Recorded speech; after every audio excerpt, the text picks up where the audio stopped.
Hello, everybody. Welcome back to Front Page Fitness. I'm still Eric Trexler, joined by the Dr. Lauren Colenso-Semple. Lauren, how are we doing tonight? We are doing well. We're anxiously awaiting your update post mushroom uptick as of last week. How are you smelling? Yeah, I really leaned into this experiment, tried to standardize everything as much as I could, ate what was truly a large mushroom. This was a mushroom the likes of which people have never seen before. I was very jarred by it. Lauren, you know me, I don't have a particularly refined palate with regards to cuisine. But even for me, this was a bit much. My lovely wife did a tremendous job with the marinating and seasoning of this mushroom. But at the end of the day, someone decided that you can just eat the cap of a giant mushroom and say, "Yeah, it's a steak." And I don't agree, Lauren.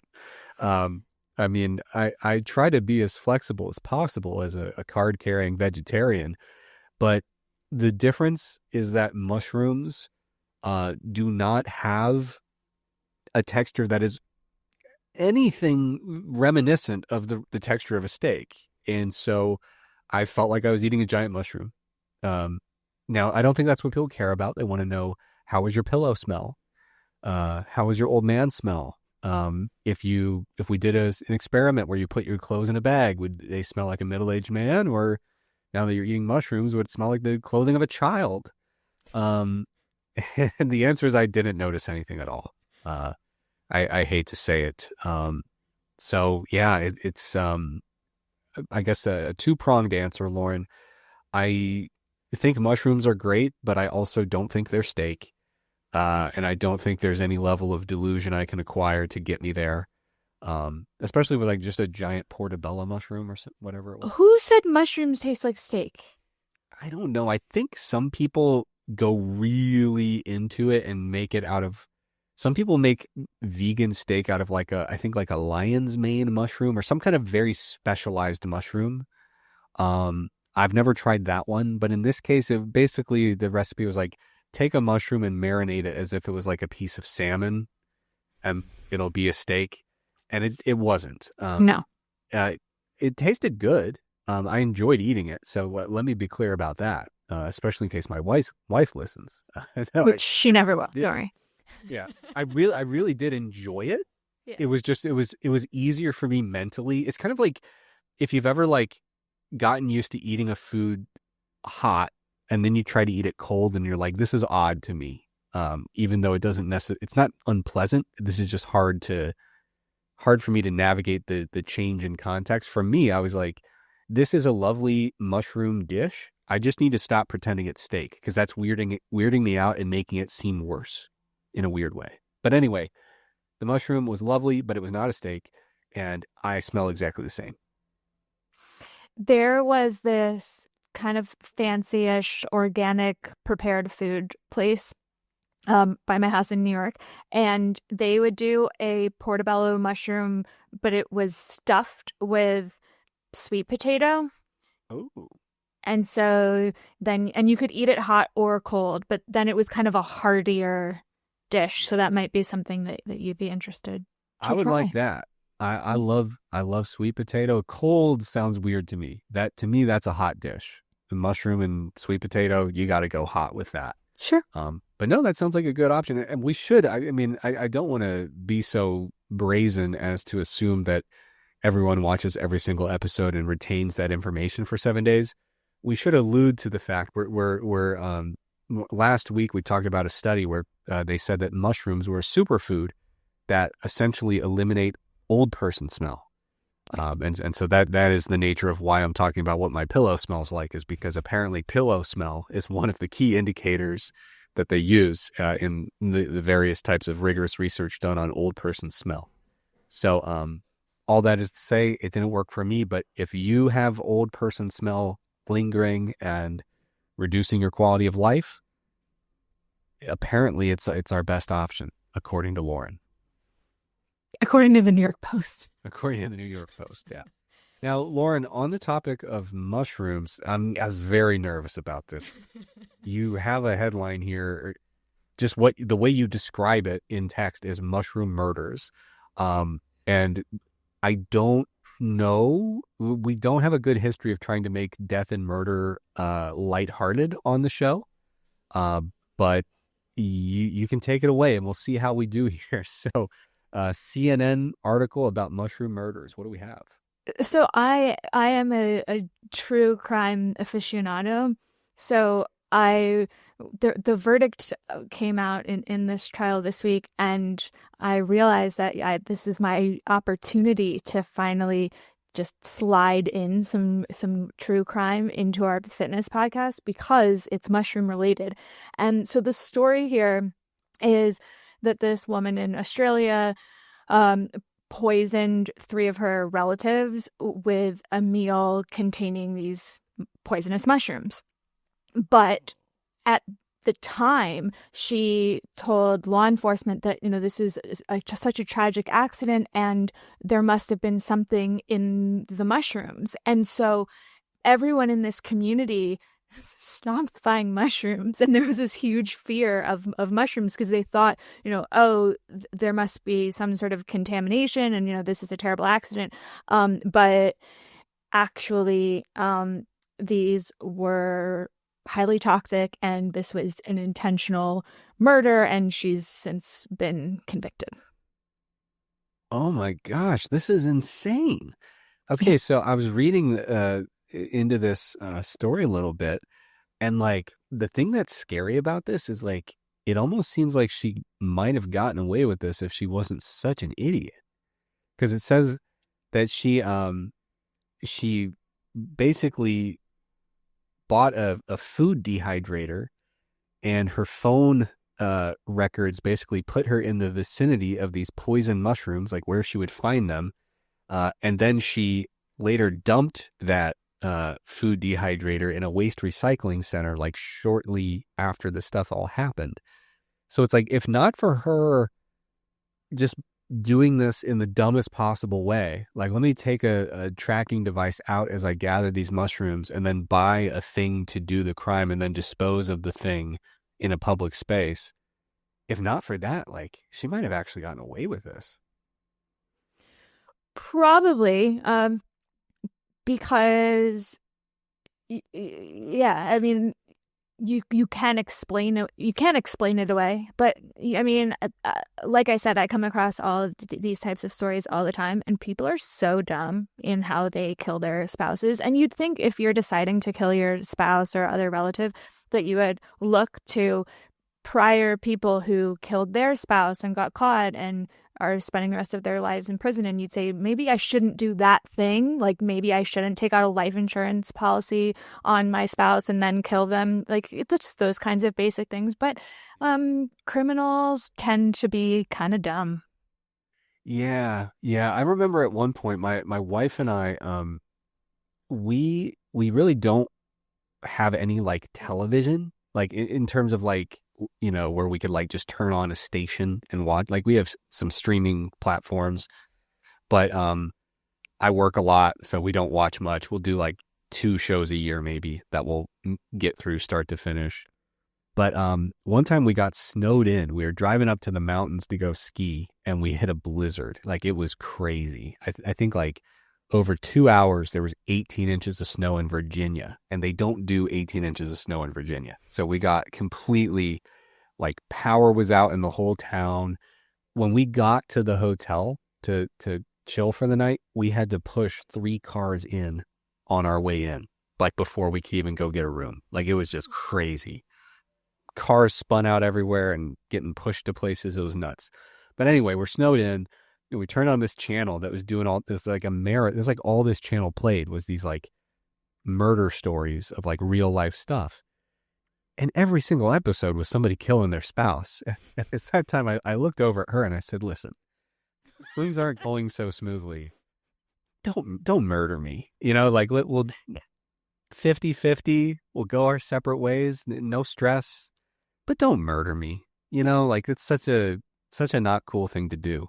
So that's I believe that we are still committed to that pact. to the best of my knowledge. So, like, There's another woman in Utah, and she poisoned her husband with fentanyl, and she tried and failed the first time. Like, she didn't put enough in. And so then she texted the person, like, I need some stronger fentanyl. Yeah, and now they have these text messages. But the first time she tried to poison him with a breakfast sandwich, and the second successful time she poisoned him with a Moscow Mule. Man. So don't eat or drink anything prepared by your spouse. Yeah, that really is the moral of the story. Thank God that giant mushroom I ate was, because I wasn't around when any of that was being prepared. Yeah. Who knows? It was risky. I think I was in here recording a podcast, if I'm not mistaken. She could have been doing anything there. Maybe she was like, yeah, they call it a steak. Just eat this giant poisonous mushroom. And for whatever reason, I pulled through. I've got an iron liver. Years of questionable supplements have trained my liver to process out a bunch of nonsense. All right, Lauren. Let's try to move on to some. I wouldn't even really call this lighter fare. Now we're into the occult. We've got TikTok. Well, we can bounce around a little bit. We can talk. Let's get this out of the way. Okay. Because now I'm intrigued. So on that plan, it says TikTok moron awards, Ouija Board of Wellness. I have no idea what that could possibly mean. These TikToks, and I don't spend time on TikTok, but I found this through an article that was kind of calling out this trend that I was unaware of, and cringiest thing I have ever seen. Please watch the video and, mute, and so that you can react appropriately. Essentially, people are using this quote unquote muscle testing, which is what some functional practitioners, chiropractors will use. You'll lie on this bed and they'll put garlic in your hand, and then they'll kind of push your arm down. And if you resist it, then you're cool. And if you can't resist it, then you must be allergic or intolerant to the food that's in your hand. And so then they'll provide you with all these nutritional guidelines based on that. People are taking it 5 steps further, because now the whole idea is that all you have to do is be really in tune with your body. And so you're supposed to stand up tall and close your eyes and ask yourself yes or no questions. And if your body says it's a yes, then you're going to sway slightly forward. And if your body says it's a no, then you're going to sway slightly backwards. So the idea is that now you're supposed to walk around the grocery store or stand in your kitchen, and your body will tell you what food it needs, because you hold the food in your hand and close your eyes and ask yourself the question. And then based on the to or fro sway pattern, you'll know if you should purchase and or eat that food in that moment. Okay. I just want to say, I watched a couple of these videos that you posted. They're worse than you could possibly imagine. I just want to start with that. It's so wild. It's just people asking themselves a question and then clearly just leaning in the direction they feel like, consciously feel like. But Lord, I don't want to hijack this segment, but this created a visceral reaction for me. Yes. If you rewatch this recording, you're going to see when it hits me. So in the first video, the long one, the person is talking about this muscle testing, and I have it paused on the screen, on my screen right now. It says, it's also known as applied kinesiology. So kinesiology, if you're not aware, is a field essentially like, a lot of folks would say, I have a PhD in exercise science, or I have a PhD in kinesiology, or, some kinesiology, generally speaking, is viewed as synonymous with exercise science. And a lot of times, Lauren, I don't know if you've ever had this experience, when someone asks you oh, what did you study in school? I don't know really what to tell them, because it's such an odd, did I study sports nutrition or exercise physiology or exercise science or kinesiology? There's all these different synonyms, and where did my program fit in? Because my PhD's in human movement science, and sometimes I say that and people think I studied human anthropology. civilizations and people moving across the planet. So I never know what to say. I basically use a different phrase every time to see if anything works. It never works. But I was at a Seder meeting people I had never met. It was like my first time like meeting more than just my wife's like immediate family, basically. And someone asked like what I did. And I was like, oh yeah, like I, did like my schooling in like kinesiology. Now I work in that field. And they're like, oh, so like, yeah, that stuff's really cool. Like I know someone who's like, you wouldn't believe their crystal collection. And I was like, I don't follow, but I'm going to nod and be polite. I'm an agreeable person by nature. So it eventually dawned on me that they thought I got a PhD in this stuff, where I'm like telling you to lean to decide if you want to buy eggs at the grocery store, or like, here, lay down and I'm going to put 3 crystals by your right shoulder and you're going to be 10 times stronger tomorrow. Or, that torn rotator cuff won't be so torn anymore. So I had one of the more uncomfortable exchanges in my life because of people like this commandeering the term kinesiology. So for me, this is absolutely personal, and these videos are just terrible, Lauren. I don't forgive you for bringing this into my life. And folks, do not rely on magic crystals to heal your body, and do not just lean instead of thinking through decisions that you want to make. Like, you could be leaning toward a decision metaphorically, or, like that's a phrase that, does not actually mean leaning with your body. But these videos are just rubbish, Lauren. Shame on you. They're very well deserving of the TikTok Moron Awards. I think you'll agree. That is true. Absolutely. All right, Lauren, let's move on here. Let's get into some fitness topics here. You mind if I jump around a little bit in the outline? Go for it. There's one thing I'm really intrigued by. The phrase that you put in the outline is fridge cigarettes with a question mark. And so it looks like this came from a listener named Steven, and their commentary was, as a non-smoker and big DC lover, I found the fear-mongering in this article just so incredibly offensive. So this is from Fox News in the food and drink section. And Lauren, what in the world is happening here, and what is a fridge cigarette? A fridge cigarette is a Diet Coke. Oh my God. Okay. I feel like you said that as if it was self-explanatory, and yet it doesn't feel self-explanatory. No, it's not. When I received that email, I too was like, what? But apparently, people are equating this with, a mid-afternoon cigarette break. And so it's another TikTok thing where people are calling their afternoon Diet Coke a fridge cigarette as something to take the edge off. It's so clunky. Fridge cigarette, like a fridge cig or a fridgerette, like fridge cigarette. I don't get it. It doesn't roll off the tongue. Yeah, that's for sure. So, but in this article, this therapist is basically saying that Diet Coke is an emotional stand-in, and that it's a sensory experience much like smoking.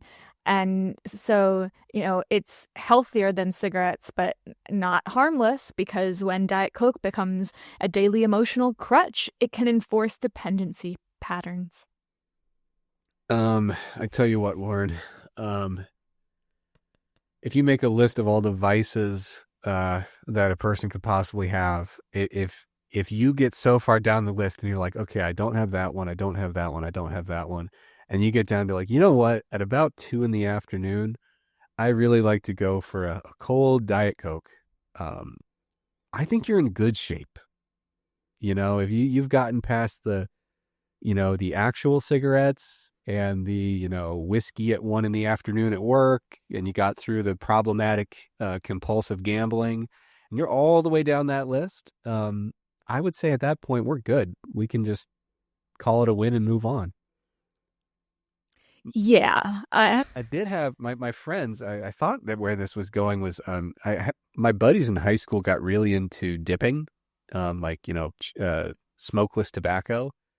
I didn't get into it because I don't like the way nicotine, like that like rush of nicotine. I didn't like it at all.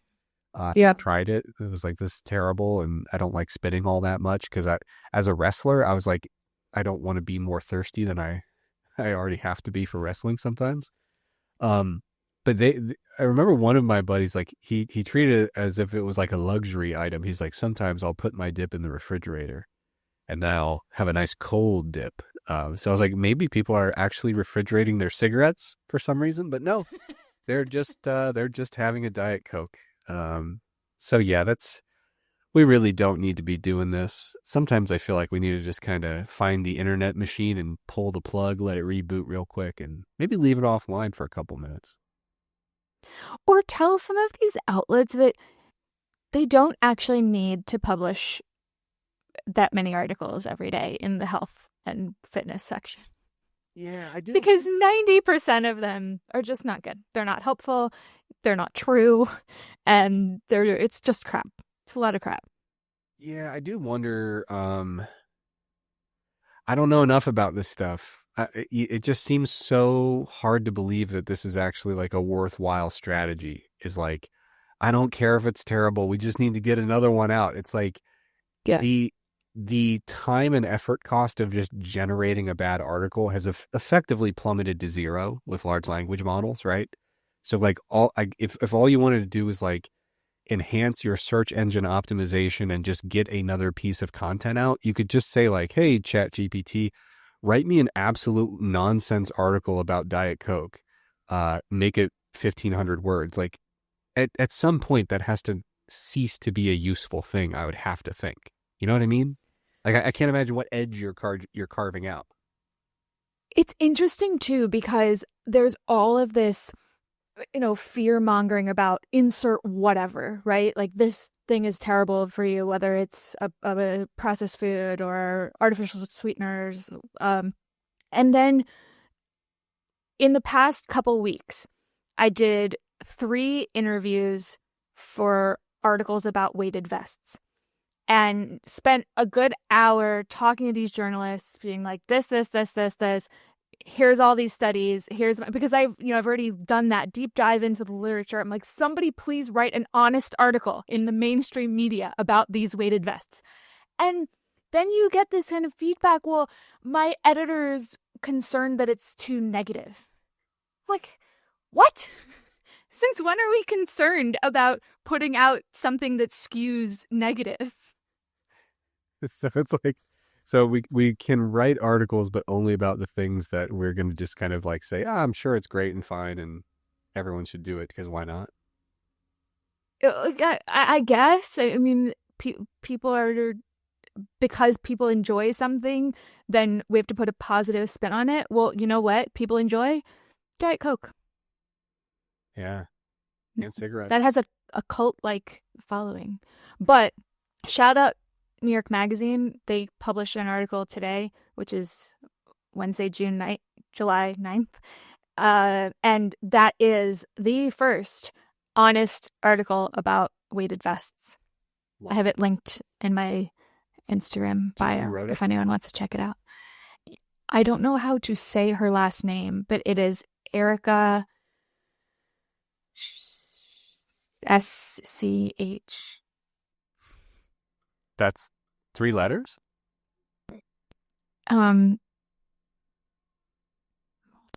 Just plow through it as if you were an American who didn't care if they mispronounced all words. But the rest of it. Schwiegershausen. Okay, there you go. That does sound like you made it up, but Schwiegershausen. Okay, I understand your trepidation now. Fair. Thank you. Okay, good. No, I just, it's good to give people a shout out when they write the good article, She actually went through and cited all of the science. It is a really, really solid article.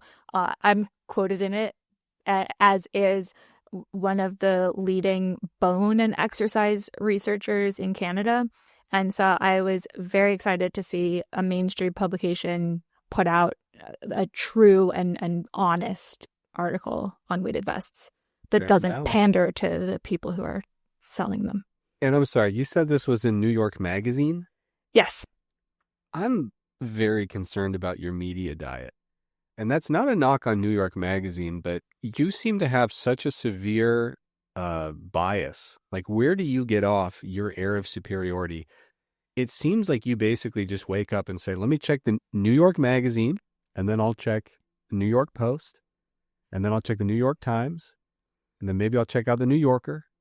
You know that there's other stuff happening outside of New York. I do. However, I have no control over who reaches out to me for my commentary. And it just so happens that all three publications who interviewed me about weighted vests are New York-based publications. Wait, 3 of them did? Run me through the 3 of them again. New York Magazine, New York Times, and what was the other one? No New York Post? Have you been blacklisted over there? I have never been asked for a quote from the New York Post. Not a once. Well, you certainly aren't going to. I was trying to think of a delicate way to say that, but I feel like our podcast is essentially purely because of you dedicated to just tarnishing their name. So I also rarely see a quote from a scientist in the New York Post. Yeah. It's usually some random personal trainer. No offense. That is true. Yeah. All right, Lauren. So we talked a little bit about fridge cigarettes, notably not actual cigarettes. And of course, actual cigarettes, nicotine, a major component there.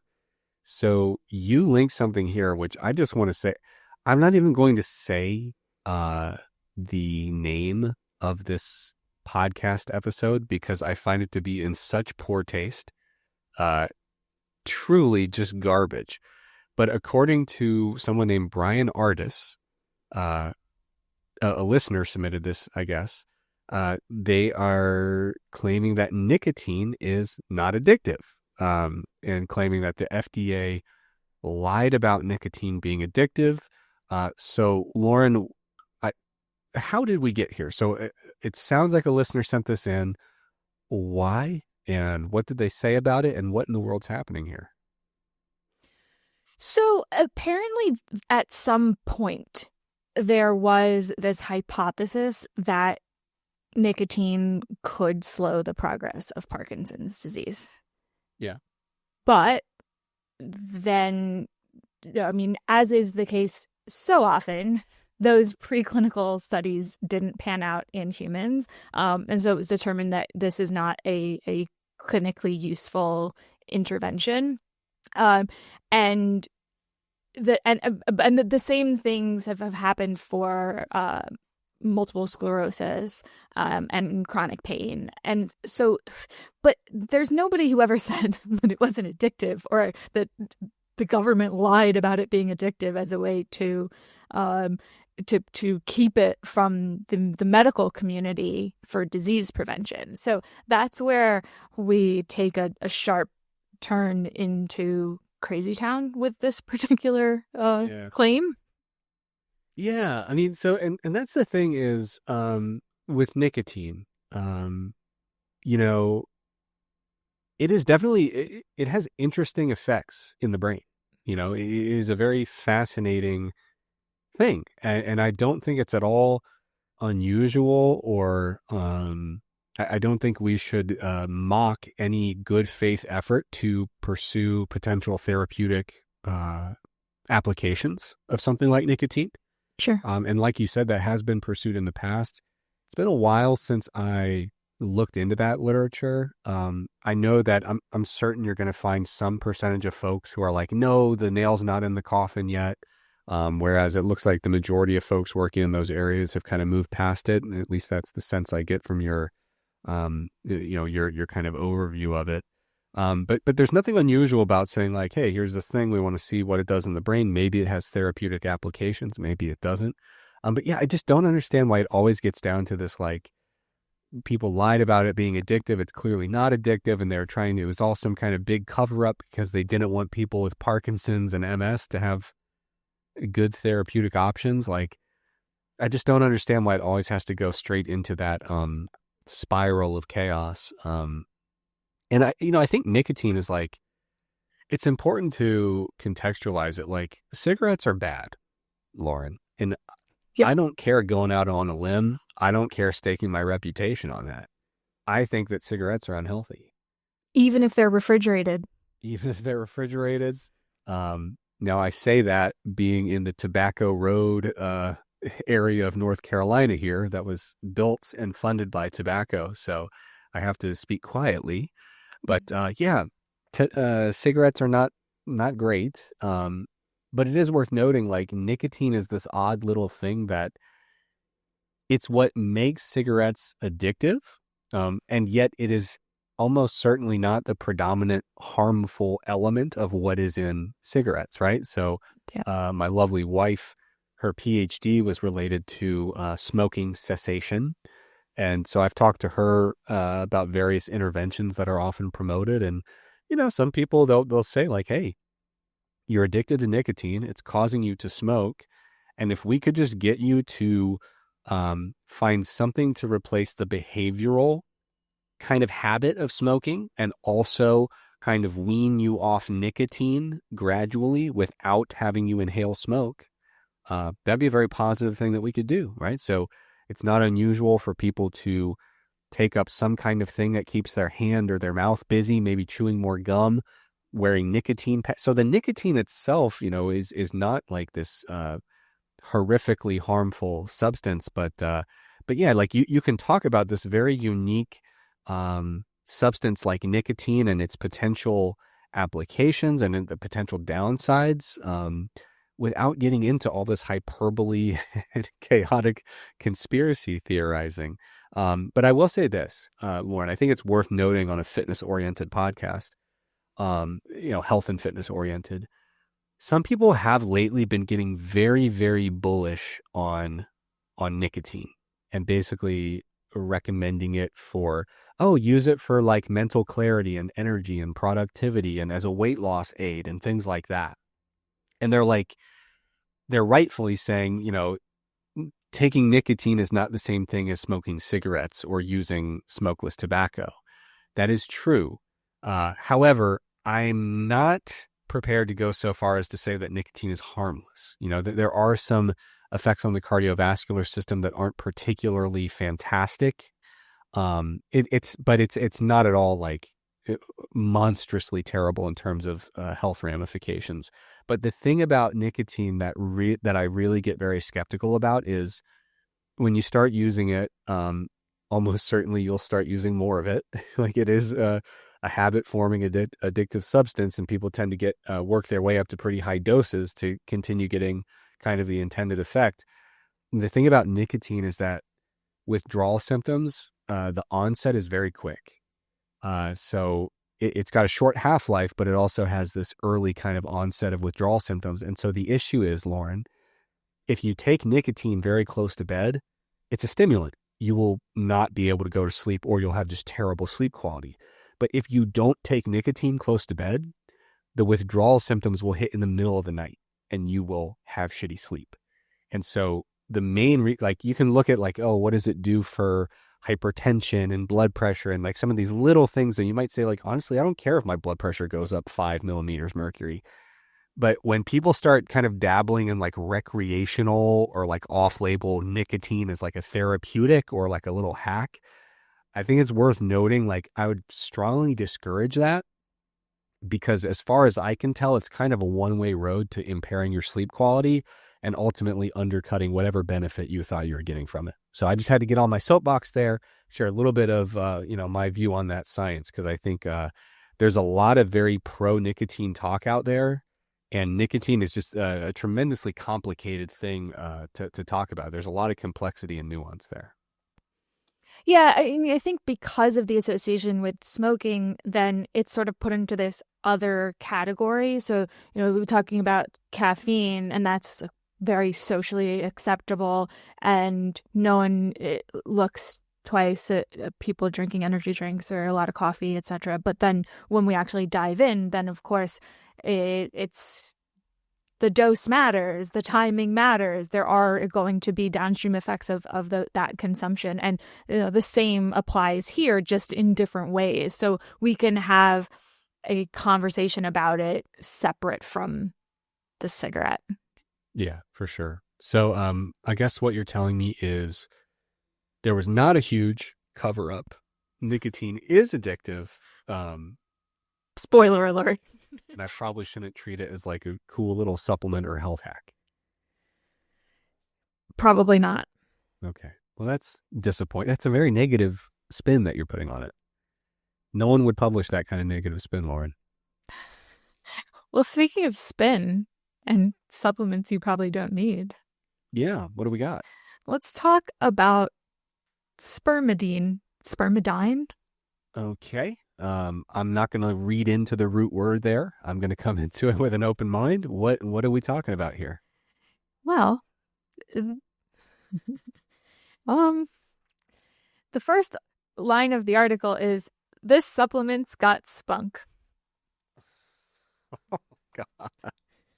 The New York Coast will never let me down, and I hope that you continue to keep them in your crosshairs in such a malicious way. Thank you to the good people at the New York Post, in this case, Rita Wiggle.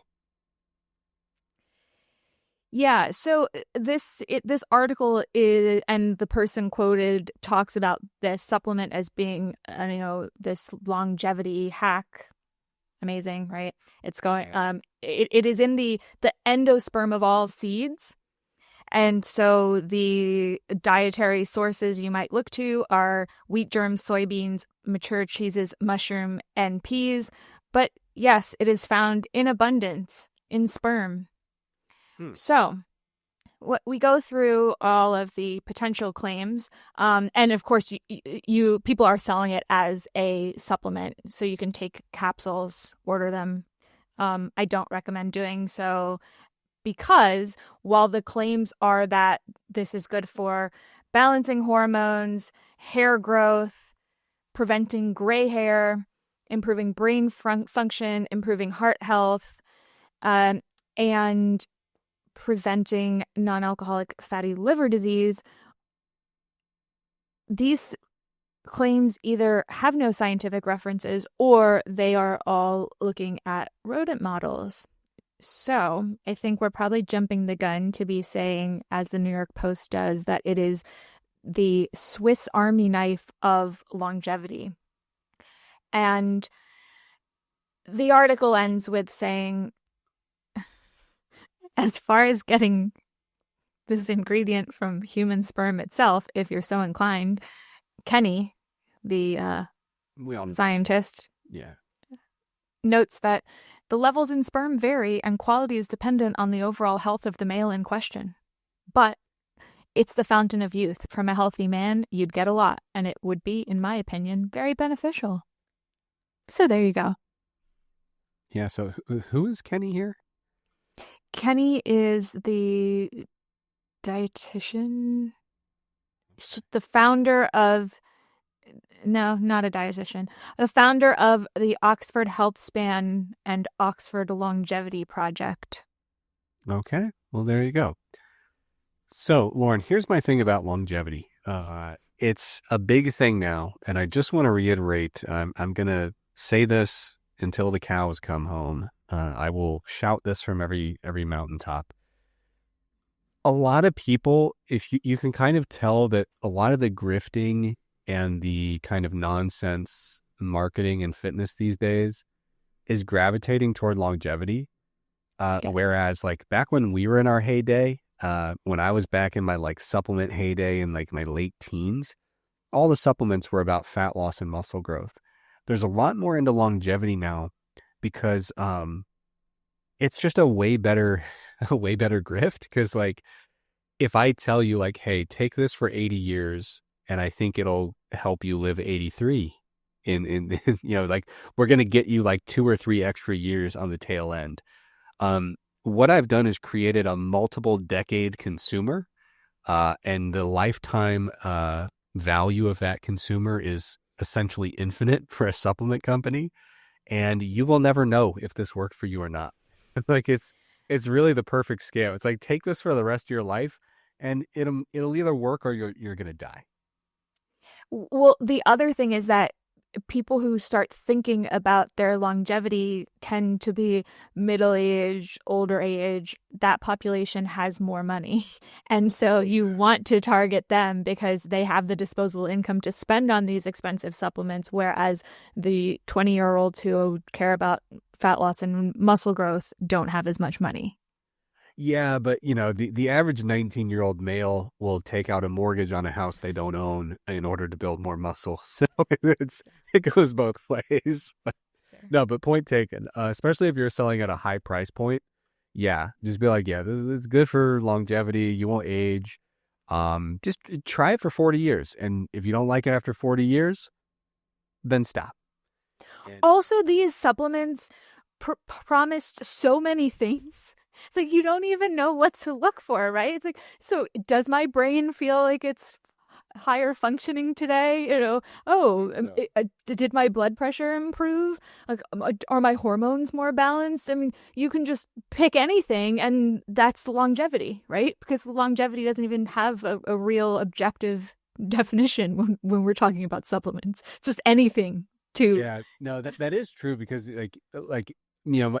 if I framed longevity as being very literal, like extended lifespan, right. Or I guess immortality would be the most literal. But what it really becomes in practice is people just saying like, well, I don't know, what happens when you get older and eventually die?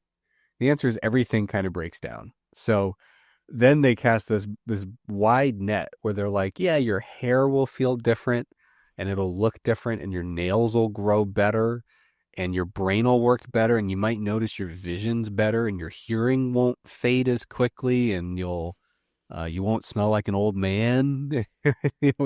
Insert any, like, your body changes as you age in essentially infinite ways. Like, everything about it, for the most part, changes. So it does cast a very broad net where if you're like, all right, use this supplement, and if you feel like anything about your body has not changed at the rate you expected it to based on a thing you've never experienced, which is getting to this age, then assume it's working. And order more. Yeah. And probably up the dose, to be honest. Why not? More is better. All right. Lauren, where do you want to cover the other two we skipped over? Or do you want to move toward the finale here? It's totally up to you. Do you want to talk about walking backwards on the treadmill? Yeah. So it looks like let's see here. I got a little bit lost. Okay, yeah.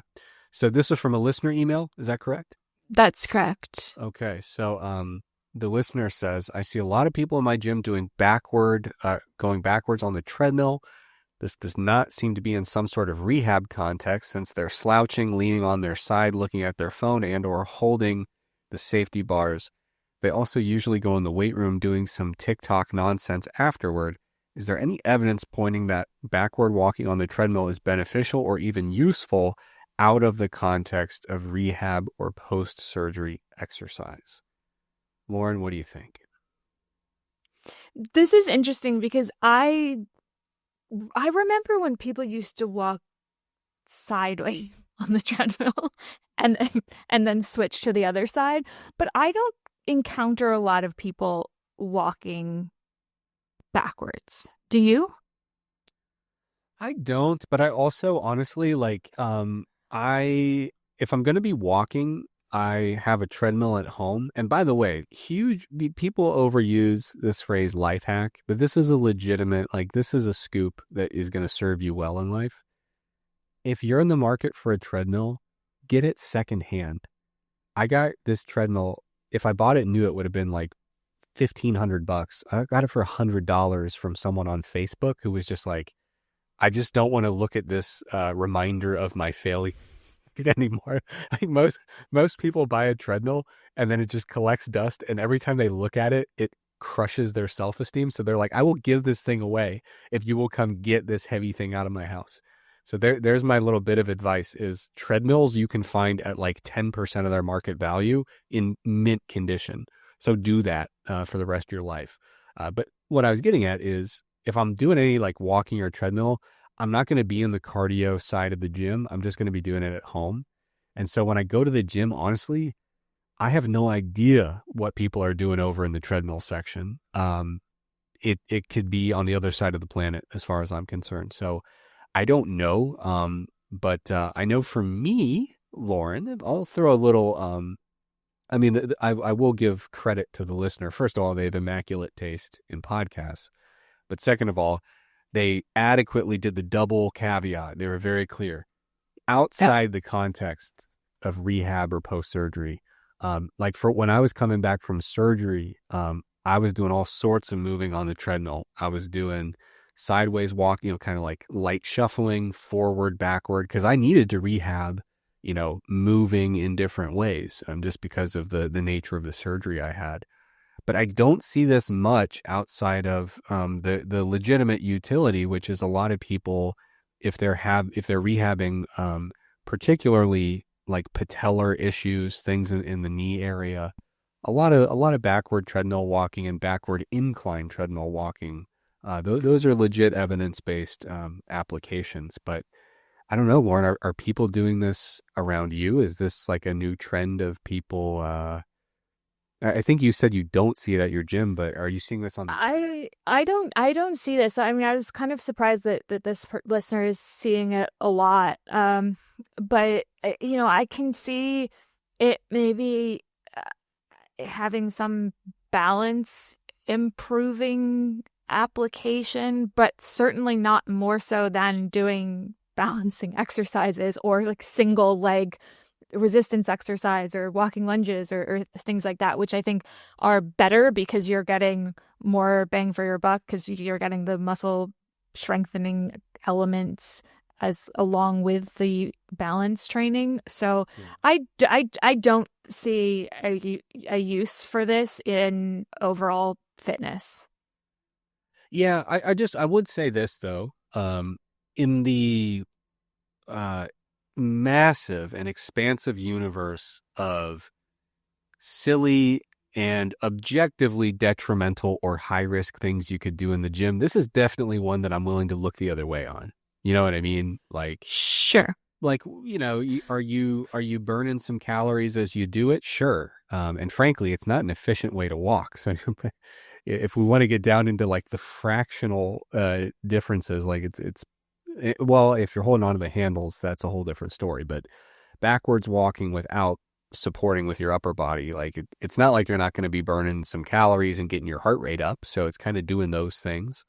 You never know if somebody has a history of knee issues or just like a nagging patella thing that they're trying to target. At the end of the day, I think it's not something I would broadly like go out and recommend. Be like, hey, have you made sure you've been doing your backwards treadmill walking? Like, no, you don't need it by any means.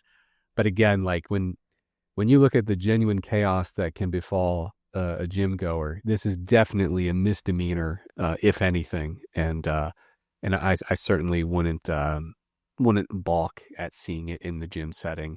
But yeah, I will say this to be helpful.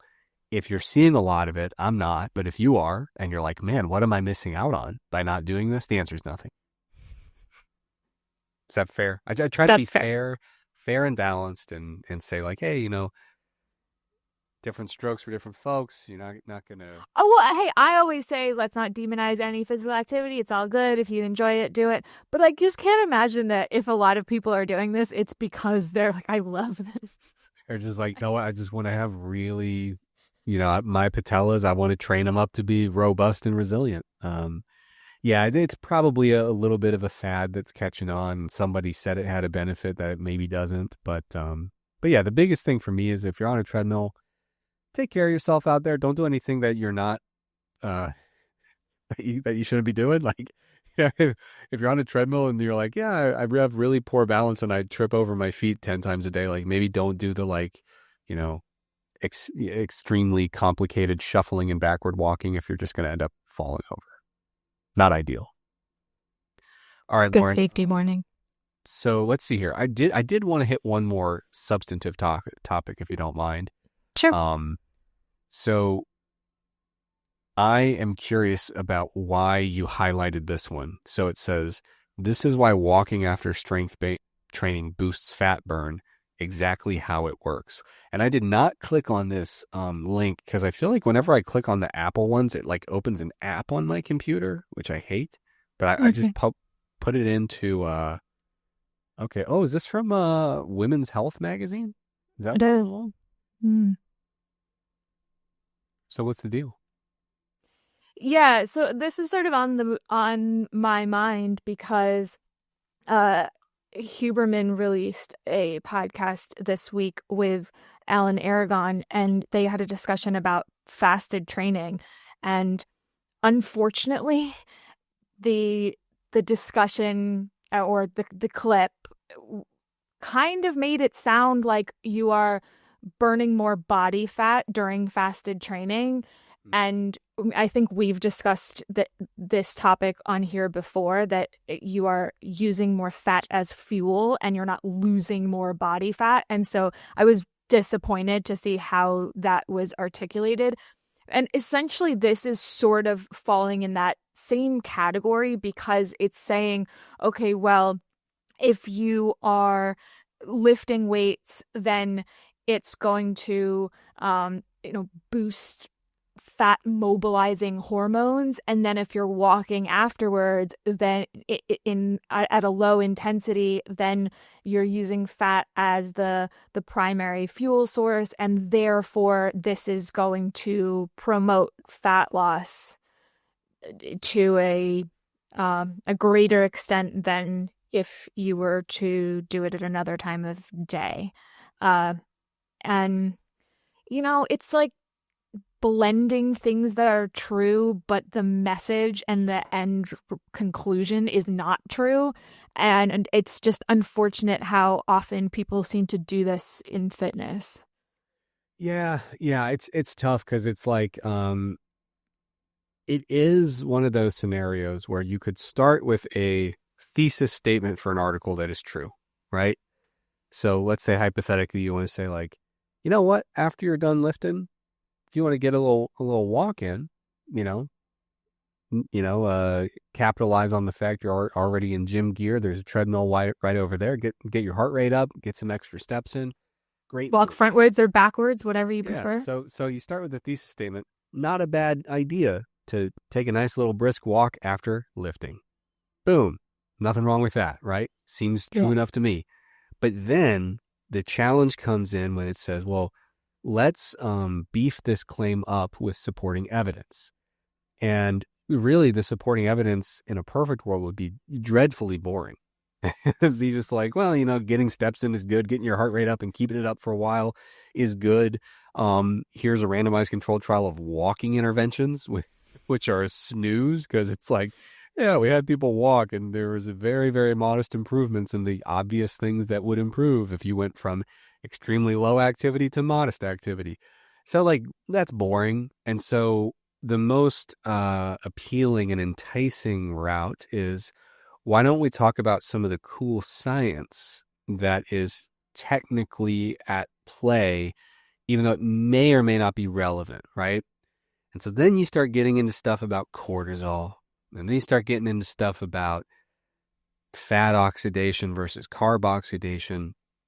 And you could find yourself in a situation where every statement you made in this article was true, but you leave these kind of breadcrumbs leading people toward these mechanisms where they say, well, wait a minute, based on these mechanisms, there's 800 other implications of what I'm reading that are actually not really true, right? So it kind of gives people enough ammunition for extrapolation and misinterpretation that their imagination can kind of run wild with it. And then you ultimately end up with people who are, in some cases, less informed than they were on the way into the article.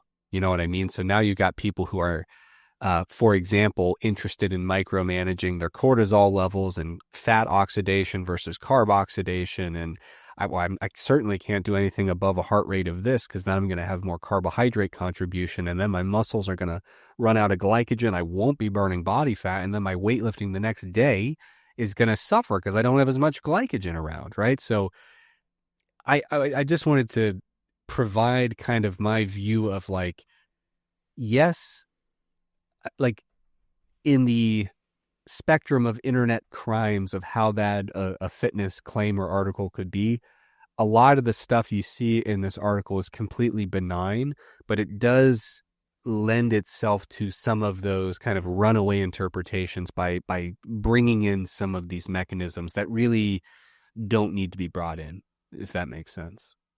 Yeah, especially because, at the very end of this article, they say, make sure you walk, don't sprint, don't do this, don't do that. And so instead of, it becomes a do this and don't do that. And we see this really very mixed messaging around this, right?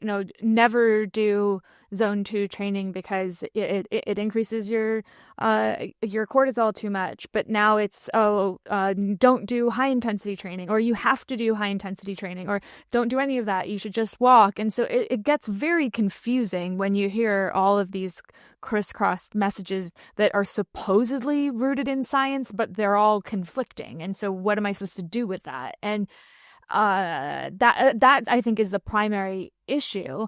And then when you start bringing in, inflammation, fat loss, fat gain, muscle loss, and then you say, this is why you should follow my advice, by instilling the fear into people who are worried about their fat loss or preserving muscle as they age or becoming insulin resistant. And, this is the best way to avoid insulin resistance. When it's like, hold on, being physically active and, maintaining a healthy body weight is an excellent way to not become insulin resistant. So how about we just say, let's do the physical activity and maintain the healthy body weight? But again, that's boring. And so whatever is going to be attention grabbing and maybe polarizing is what gets out there. And then people disseminate it and then tell a friend who tells a friend who tells a friend, and suddenly it's fact.